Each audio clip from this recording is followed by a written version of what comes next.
apat na ambassadors designate nakatagdang magpresenta ng credentials kay Pangulong Bongbong Marcos. Alam mo mas malaking balita, Let? Ano ba ang reaksyon ng Malacanang sa mga nangyayari sa ating bayan? Ayan. Kumbaga sa balita and others ito ha, nasa ano na ha, kumbaga sa inverted pyramid pwedeng ano na ito ha, pwedeng i-delete, i-edit. Anyway, sino itong mga apat na ambassadors na ito? RS number 14, Let Narciso please come in. Miss Let. Lakay, kasi ito pa lang ang schedule ni Pangulo ngayong araw. Ganun ba? Oo. Mukhang napuyat baka nanood kay Alex Ayala. Palagay ko nga wala bang congratulatory message ang presidente? Asan? Hindi nga, kaya nga iniisip kong napuyat kasi nga, alas 2 yung kanyang greetings kanina kay Alex Ayala. News Center, asan yung i-ready nga yung greetings ng presidente? Yun na hinihintay ko ha? Ayan, kung meron pala, sige, i-play natin. Hindi video, Lakay. Nag-post siya sa kanyang social media account. Oo. Beer naman. Mas maganda pagkatapos ng panalo. Mas maganda sana kahit na madaling araw, kahit na antok-antok na nga. Palagi ko hindi inantok ang presidente kung talagang nanood siya kanina ha. Ayan na, siguro gising na gising. Ayan na. Dapat nagpako na sa RTBM. Ayan bira. Ito yung mga pagkakataon na dapat di pinapalampas ng Malacanang ng presidente ha. Laking bagay, di ba? Anyway, may post na pala siya. Ano yung post niya? Siya, pagkatapos nung kanyang panalo ni Alex kanina. Sabi niya, Alex Ayala does it again. Yan. Sabi niya kasama ni Alex ang sambayan ng Pilipino sa pagdiriwang sa kanyang panibagong tagumpay. Ayan, tinawag ng Pangulo na makasaysayan itong tagumpay ni Alex Ayala na habang pinatutunayan daw ang kanyang narating ng Pilipinas sa larangan ng tennis. At ang sabi ni Presidente, patuloy na nagbibigay inspirasyon si Ayala sa napakaraming kabataang Pilipino na mangarap ng walang hangganan. Sa bagay, hindi pa huli, Mr. President. May statement siya isang araw ha. Ang sabi, hanapin ang mga magagaling, matatalino mga bata mula sa mga liblib na mga barangay. Dapat suportahan yan. Dapat gano'n. So dapat mga atleta din natin suportahan natin pagsibol pa lang. Ayan, hindi yung binabanggit mo, Lakay, ay yung sa scholarship program. Ayan, scholarship program, correct. Barangay, Lakay, 5, tama. Alam mo, yan ng barangay. Alam mo, yan ang sikreto ni dating Governor Dodo Mandanas ng Batangas. Kaya kahit hindi mangampanya, ayan, parating panalo sa Batangas yan.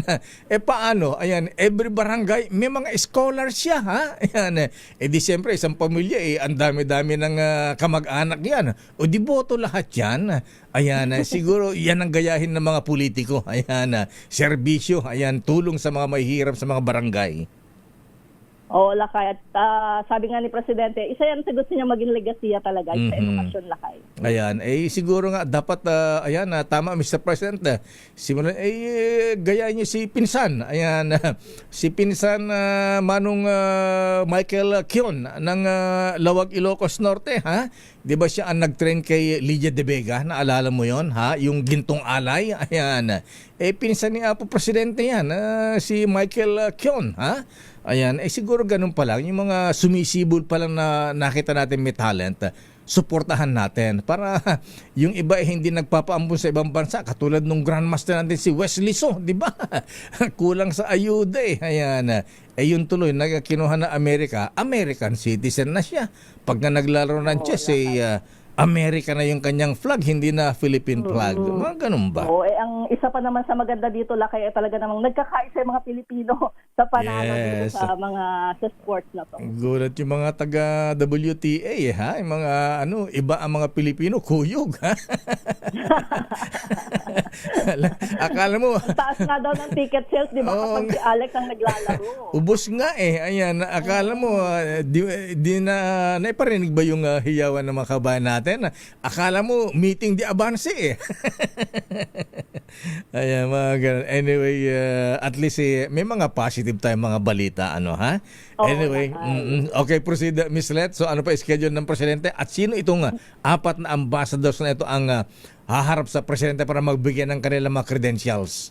Oo, actually, lakay mga African countries ito. Oo, ganun ba? Oo, kaya nga sabi ko sa'yo, mukhang napuwel si Presidente. Although sabi ko lang, kasi mamayang hapon pa to lakay yung presentation ng Presidente. Walang nasabing schedule talaga ni Presidente ngayong umaga. At ang mga nakatakda na magpresenta ng kanilang credentials, ang mga itinalagang ambassadors ng mga bansang Lesotho, Dominican Republic, The Gambia at Gabon. Ito lakay ay mga bansa sa South Africa, Caribbean country, Central Africa. Mayroon pala tayong mga diplomatic relations din sa mga bansang ito. At yan ay, may mga, ngayon ko lang din nalaman nung ni-research ko, may mga Pilipino din pala sa mga African countries. Sa Gambia, sa mga ganyan, talaga. Pero hindi ganoong karami na kagaya sa ibang mga bansa, di ba, na libo-libo, ganyan. Pero, ako din binabanggit talaga ay hundreds. Totoo yan. Alam mo, kailan ba yung unang punta namin sa Vietnam? Ang mga Pinoy sa Vietnam noon, bago pa umunlad, naging umunlad ang ekonomiya ng Vietnam, mislet, ha? Sikat na mga Pilipino sa Vietnam nung araw kasi mga teachers, mga engineers, ayan, entertainers, ayan, mga trabaho nila noon, ha? Ayan, may mga businessman, katulad ni Kuya ni Mr. Joji Ko. Ayan, siya ang mga sinaunang mga nag-import ng bigas sa Vietnam nung araw. Iba ang tingin ng mga Pilipino sa ibang bansa na hindi pa masyadong maunlad.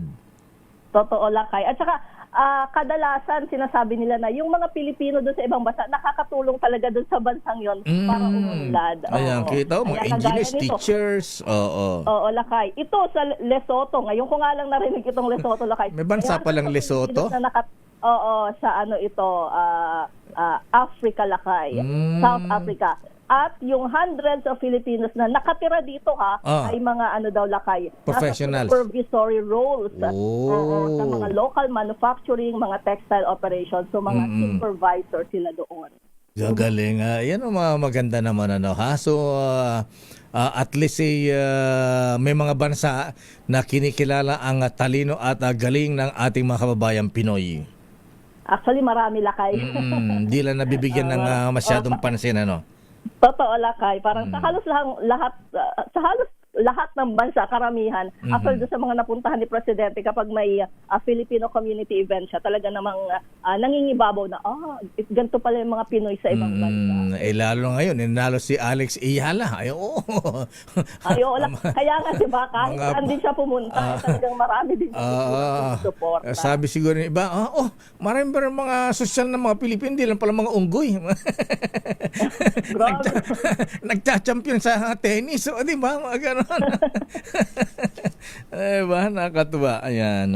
Anyway, sana dumami pa mga kababayan natin mga ganyan at sana yung suporta ng pamahalaan sa ating mga atleta ay magtuloy-tuloy at huwag natin silang pababayaan. Lakay. So yan yung schedule ni Presidente, although mamayang hapon pa. Teka, banggitin mo nga, hindi ko nabasa yung congratulatory message ni Presidente. Ayan, asaan yung post niya? Hawak mo ba? Sa kanyang Facebook lakay. Anong sabi sa Facebook, Jeric? Ayan. Sabi niya ay, Alex Iyala does it again. The Philippines now has its first WTA 500 champion. Congratulations on yet another historic achievement. You continue to redefine what is possible for Philippine tennis and inspire countless young Filipinos to dream without limits. Kasama mo ang sambayan ng Pilipino sa pagdiriwang ng panibagong tagumpay na ito. Mabuhay ka, Alex. Wow, ang ganda naman ng message na Presidente. Ang ganda ng message ng Presidente Bonge, kaya lang kulang. Anong kulang lakay? Sana sinabi niya, I will double your price. Dapat ganun ba? 15 million Barya-barya sa mga engineer sa DPWH yan. Kalahati lang ng maleta yan. Siguradong proud na proud si Presidente kasi nakita naman natin kung gaano siya kagiliw talaga nung pumunta sa Malacanang. Yes. Si Alex Ayala na nagbiro pa nga siya na actually ginagawa lang namin to Alex para makapagpa-picture sa event na yun. Totoo yan. Okay nga Rod, ayan, maganda ang araw natin ngayong anong sinasabing ghost month, ha? Ayun na. Anong sinasabi yung number 4? Ayan.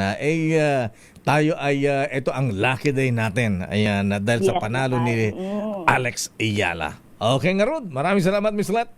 Good morning, balik sa Ilakay.